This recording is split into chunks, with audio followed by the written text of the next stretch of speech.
오늘 만나보실 모델은 볼보의 어퍼미들급 세단이죠. S90인데요. 기존에 저희가 소개해드렸던 모델은 B5 엔진을 탑재하고 있었습니다. 전륜 구동을 기초로 했죠. 반면 지금은 B6 엔진, 좀 더 성능이 좋은 엔진을 탑재하고 있고 여기에 AWD까지 매칭이 되어 있습니다.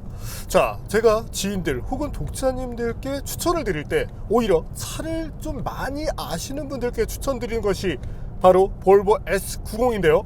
아마도 의아하다고 생각하실 분들이 계실 겁니다. 자, 그와 같은 이유, 그 밖에 볼보 S90이 갖고 있는 장점이 무엇인지 잠시 함께 느껴보시겠습니다.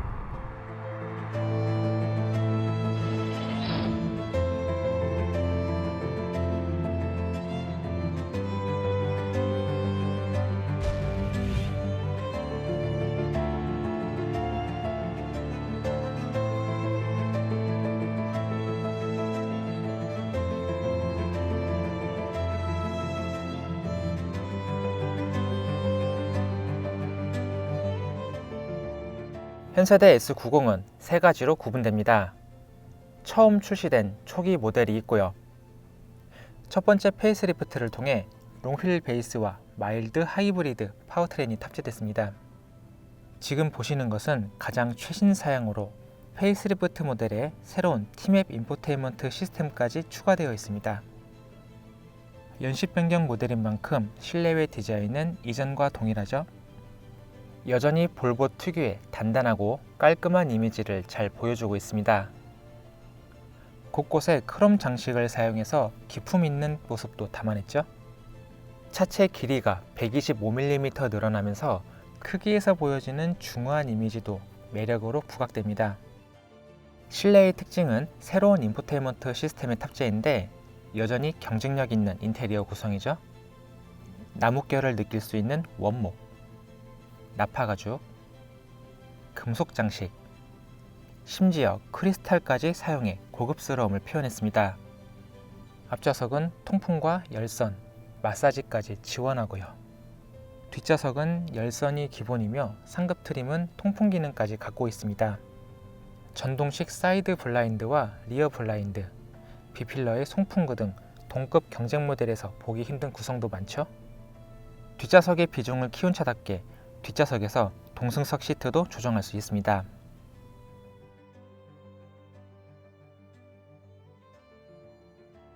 새로운 인포테인먼트 시스템 덕분에 티맵 내비게이션, 플로 음악 스트리밍 서비스, 음성 인식 비서 기능을 이용할 수 있게 됐습니다. KBS 주요 뉴스를 들려드릴게요. 계기판에서 내비게이션 정보를 볼 수도 있고요. 썬루프는 터치 조작 방식으로 변경됐는데 사용하기 편합니다. 옆에 위치한 버튼을 눌러 비상 상황 발생 시 사고 접수 및 긴급 출동 신청도 할 수 있고요. 하지만 주행 모드 변경 기능은 없습니다. 최신 안전 기능도 잘 갖췄습니다. 자동차, 보행자, 자전거는 물론 유일하게 대형 동물까지 감지할 수 있습니다. 차간거리와 차로 중앙 유지는 이 버튼을 누르면 간단하게 실행되고요. 확실히 편해졌죠? 사각지대 경고 기능도 있는데 직접 스티어링 휠이 개입하는 조향 간섭 기능도 결합되어 있습니다. 오토 하이빔 기능도 있죠. 상대방에게 눈부심 없이 먼 거리를 비출 수 있는 기능을 비롯해 코너 조명, 스티어링 휠 조작에 따라 조명도 움직이는 액티브 밴딩 라이트 기능을 갖췄습니다.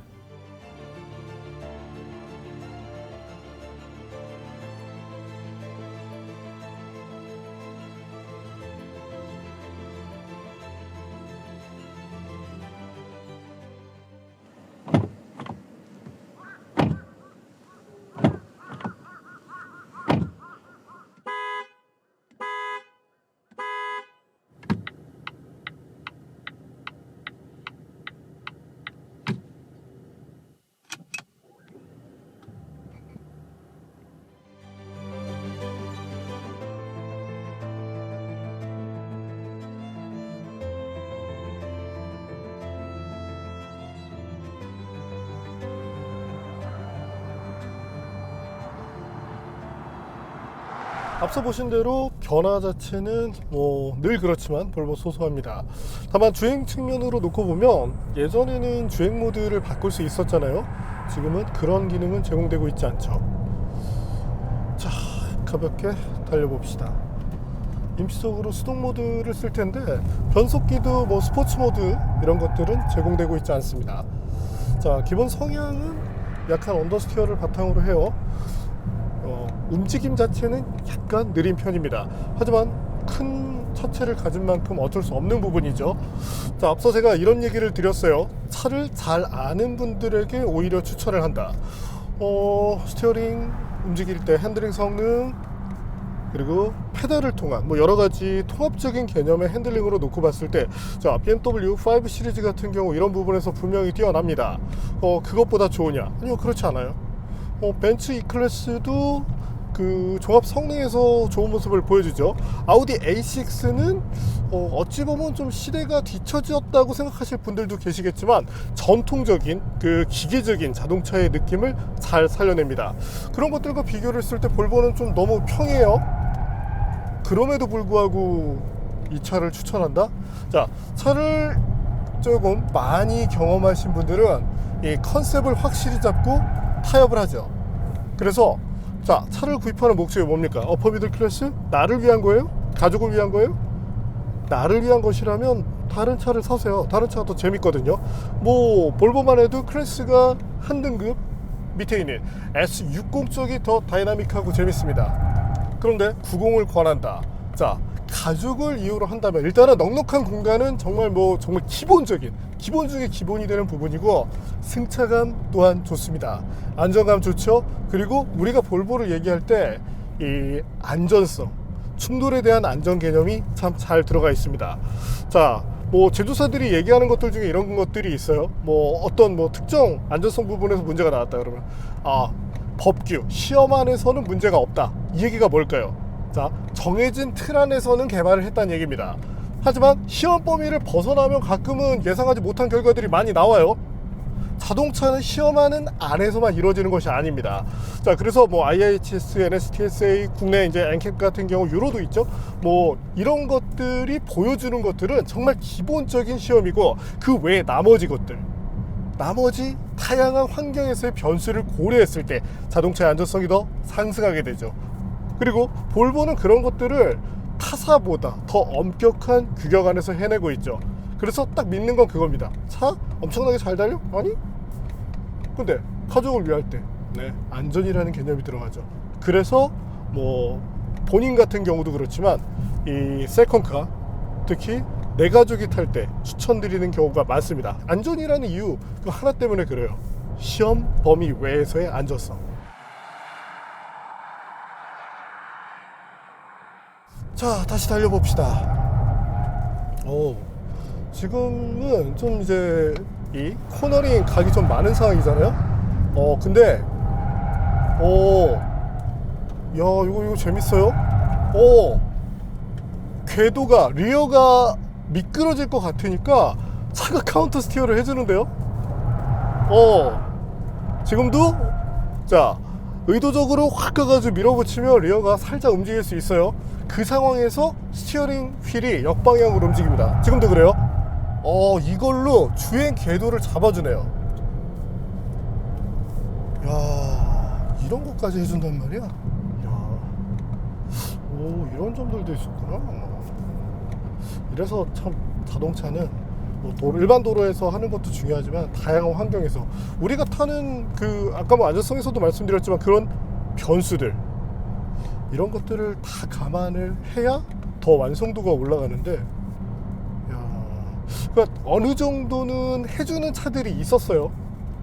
근데 이렇게 스티어링 쪽에 적극성을 띠면서 차량의 이 주행 궤도를 잡아주는 차는 사실 저도 처음인 것 같네요. 지금처럼 가속 페달을 밟아서 밀어붙일 때 일단은 ESC가 꺼지지 않게 만들어 놨어요. 차량의 이제 컨셉 자체가 컴포트, 우리 고객 중에 99.9%는 이거를 끄지 않을 것이다, 이렇게 이제 감안한 셋업인데, 개인적으로 좀 아쉽긴 하지만 이 차의 본질적인 부분을 생각한다면 문제될 부분은 아니고요. 자, 그러면 정말 안전의 기본이 되는 제동 한번 볼까요?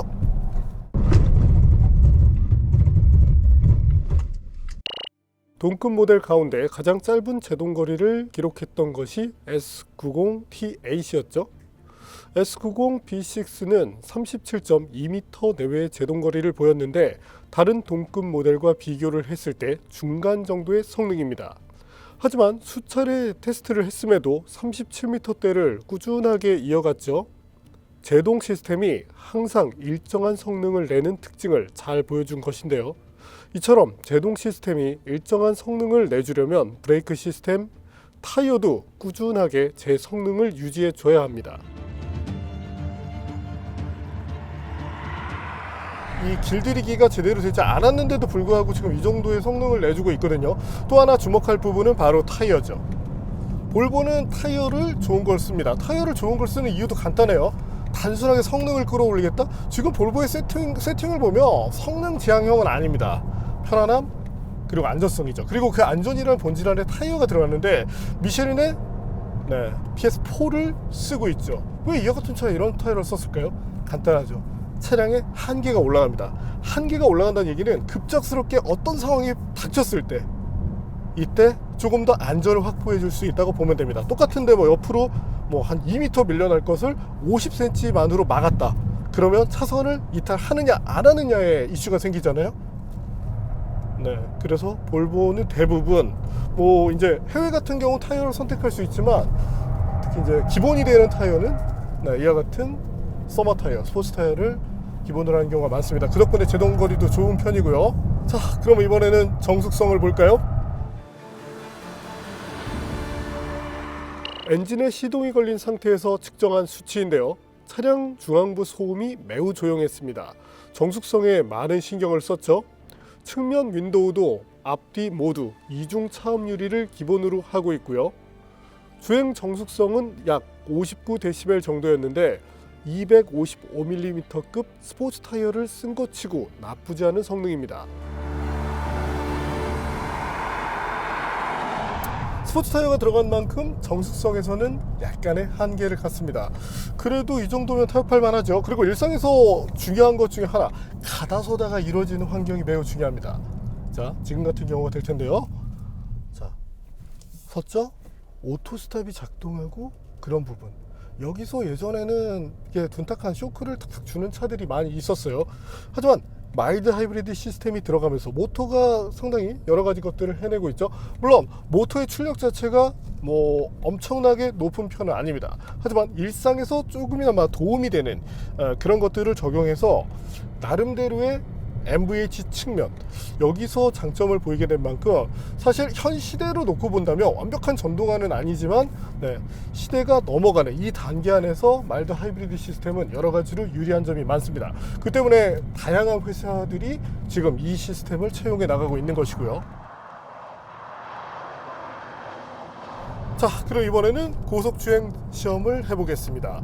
자, 우리가 일상에서 가장 많이 이용하는 영역이죠. 고속도로에 들어갔을 때 시속 90에서 이제 110km 정도를 주행하게 되는데 여기서 중요한 것은 편안함입니다. 또한 차량의 직진성도 중요해져요. 차가 직진으로 달리지 못하고 계속적으로 이 움직임 자체가 생기게 되면 미세하게 스티어링 휠을 보정해 줘야 됩니다. 물론 에이다스가 있으니까 이와 같은 것들을 신경 안 써도 된다고 생각하실 분들 계시겠지만 에이다스는 말 그대로 운전자를 지원해 주는 그 정말 최소한의 안전장치이지 이것이 자동차 회사들이 얘기하는 반자율주행 이런 것들은 아닙니다. 분명한 안전 개념에 대해서 생각을 해줄 필요가 있겠고요. 자, 한번 달려볼까요?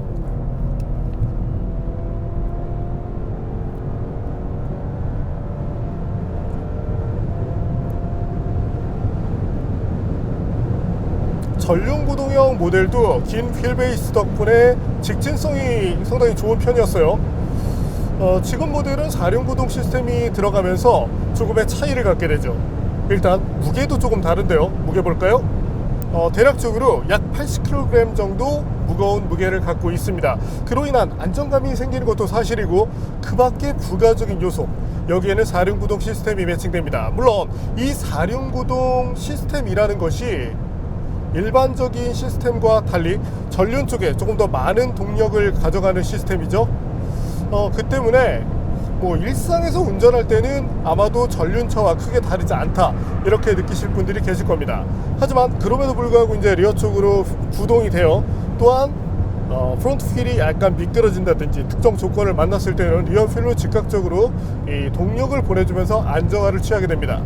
때문에 이 전륜 구동 기반의 시스템도 물론 이제 동력을 차단하고 100% 앞바퀴만 구동하는 차들도 있지만 통상 90% 이상은 앞에 있지만 이 리어 쪽으로 약간의 구동력이 걸리고 탄력적으로 구동력을 뒤쪽으로 보내주면서 안정감을 취하는 것이 오늘날의 전륜 기반 4륜 구동 시스템이다 이렇게 봐주시면 됩니다. 자, 그리고 볼보는 안전 때문에 일단 스피드를 제한하고 있죠. 그래서 300마력이라는 힘을 갖고 있지만 네, 이 최고 속도가 180km 정도에 묶이게 되어 있습니다. 실제로 지금 최고 속도를 본다면 182km 정도의 제한이 걸리게 되어 있거든요. 네, 속도의 오차폭도 그렇게 크지는 않네요.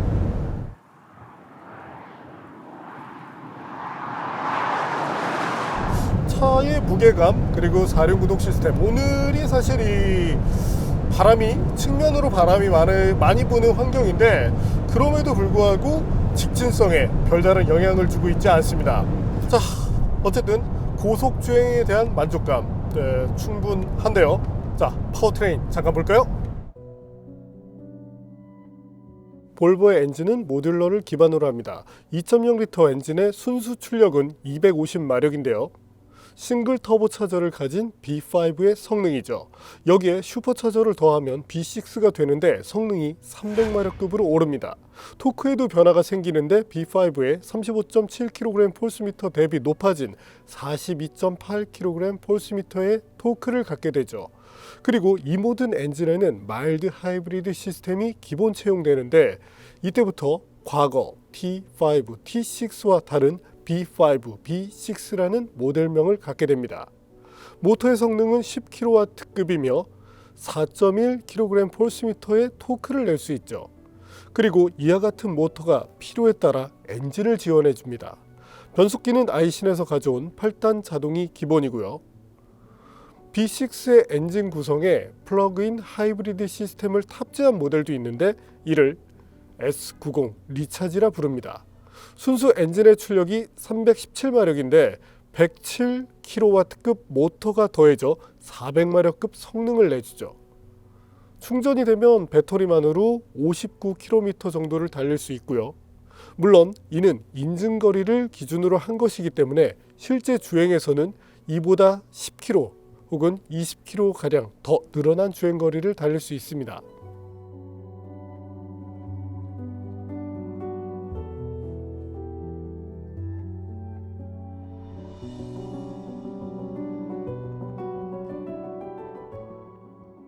볼보가 이 모듈러 방식을 이용하면서 2리터 엔진을 정말 잘 활용하고 있습니다.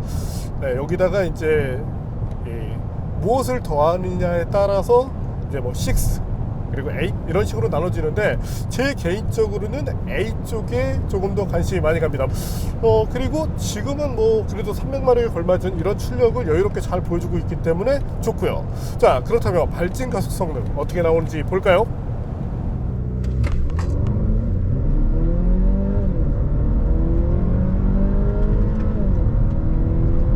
볼보가 발표한 S90 B6의 공식 기록은 6.6초입니다. 저희가 테스트한 결과 이것보다 약간 더 빠른 6.58초를 기록했는데요. 이 성능은 플러그인 하이브리드 T8과 7.5초대를 기록한 B5의 중간 정도에 위치하는 성능입니다. S90보다 덩치가 작은 아우디 A6, 제네시스 G8 2.5 터보가 비교해도 확실히 빠르죠.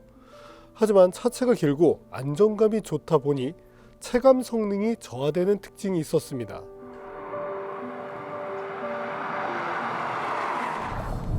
체감적으로는 숫자 대비 좀 떨어지는 느낌이 납니다. 여기서는 이제 안정감이 가미되기 때문인데, 사실 다른 4륜구동 차들도 유사한 모습을 갖거든요. 그래서 체감적으로 떨어질 수 있기 때문에 오히려 이제 안정감이 좋은 차들은 고속도로를 한참 주행하다가 인터체인지 빠질 때, 이럴 때 주의하실 필요가 있습니다.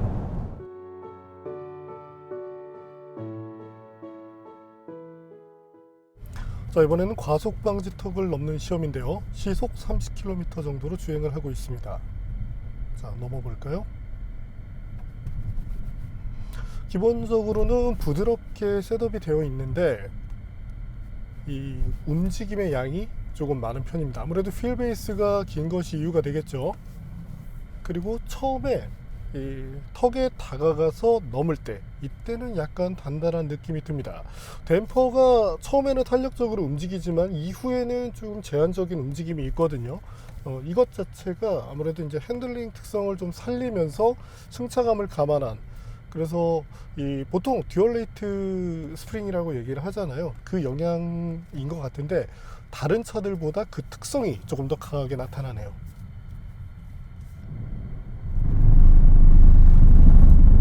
자, 이번에는 시속 50km 정도로 요철 구간을 지나고 있는데,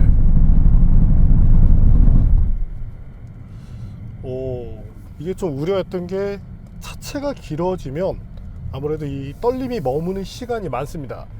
그래서 예전에 시승할 때도 그 특성이 나타나는 구간이 있다고 얘기를 드렸었거든요. 그게 대략 한 55, 60? 요 정도인데, 현재 이제 시험은 저희가 항상 이제 50km 정도에서 하고 있는데, 이때는 내부로 지내지는 진동량이 많지 않습니다. 그래서 나름대로 뭐 아주 스포티한 셋업은 아니에요.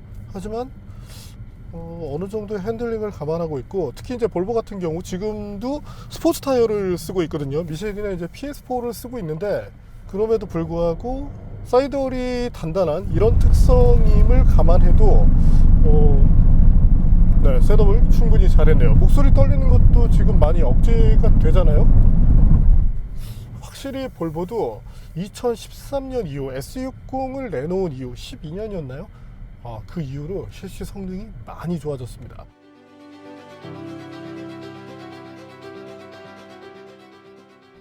자, 시속 100km 싱글레인 체인지 한번 해보죠. 실제 속도 100이고요. 오, 타이어가 여유가 확실히 많습니다. 그래서 급조작에서도 예상했던 궤도보다 좀 적게 들어오거든요. 이 특성을 감안하실 필요가 있겠습니다. 정리해볼까요? S90의 매력은 넉넉한 공간입니다. 주행 성능만 보면 물론 평이해요. 그럼에도 적정 주행 성능을 갖추면서 가족들에게 선사할 수 있는 최고의 공간과 편안함, 이것이 S90의 최대 장점이죠. 부가적인 매력으로 바우스 앤 윌킨스 사운드 시스템도 꼽을 수 있는데요. 볼보 S90에 탑재되는 시스템은 별도의 카오디오 튜닝을 하지 않아도 만족도가 높습니다. 이번에 재즈 클럽 모드도 추가됐죠. 하지만 이와 같은 부가 기능을 사용하면 음량을 키웠을 때 음의 찌그러짐이 발생합니다. 때문에 순수한 음악을 감상하기 위해서는 스튜디오 모드를 쓰시는 것이 가장 좋고요. 이때는 볼륨을 키워도 음의 찌그러짐을 거의 느낄 수 없게 됩니다. 더불어 노이즈 캔슬레이션 기능도 있어 한층 더 조용한 환경 안에서 음악 감상하는 것도 가능하고요. 썬루프를 열고 선선한 바람 속에서 음악을 듣는데 제법 기분이 좋더라고요.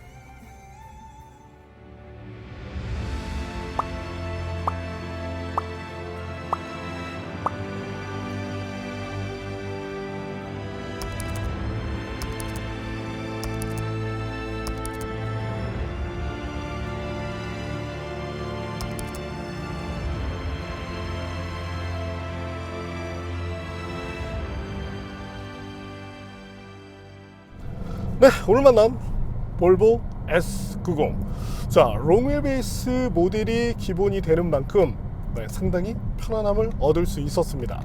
공간적인 부분 그랬고, 이 서스펜션 탄력성도 매우 좋은 편이었어요. 물론 둔턱을 넘어갈 때 처음에 넘고 나서 착지를 할 때 이때 프론트 스프링의 움직임이 약간은 제한적인 느낌이 있다고 말씀을 드렸죠.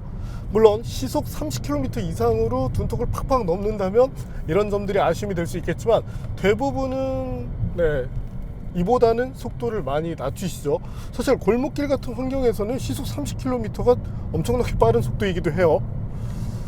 자, 그래서 그 특성을 제외하고 나머지 부분으로 본다면 소음을 비롯한 승차감, 그리고 오늘 또 하나 재밌는 게 카운터 스티어를 제법 차가 주고 있어요. 이런 점들은 생각보다 좀 재밌네요. 물론 여러분들이 겪는 일반 상황에서는 결코 느낄 일이 없을 겁니다. 이게 차량의 궤도가 엄청나게 이제 커져갔을 때, 이제 의도적으로 저희 같은 경우 시험을 할 때 일반 주행보다는 당연히 이제 속도가 올라갈 수밖에 없겠죠. 그런 환경에서 이런 서포트 기능이 있다는 점은 상당히 도움이 될 만한 그런 부분이고, 왜냐면 카운터 스티어를 말이 쉽지 처음에 일반 분들도 하시면 됩니다. 연습하면 누구나 할 수 있어요. 하지만 처음에는 익숙하지 않죠. 그래서 어렵고, 아쉽게도 국내에는 이런 것들을 연습할 여건이 되지가 않거든요. 자, 어쨌든 차량이 이런 걸 지원해 준다는 점이 좋았고, 무엇보다 나도 그냥 무난하게 편하게 타고, 그리고 가족이 탑승했을 때 더 편안하고 더 안전한 이런 장점을 살릴 수 있는 것이 볼보 S90이다, 이렇게 말씀을 드리고 싶습니다.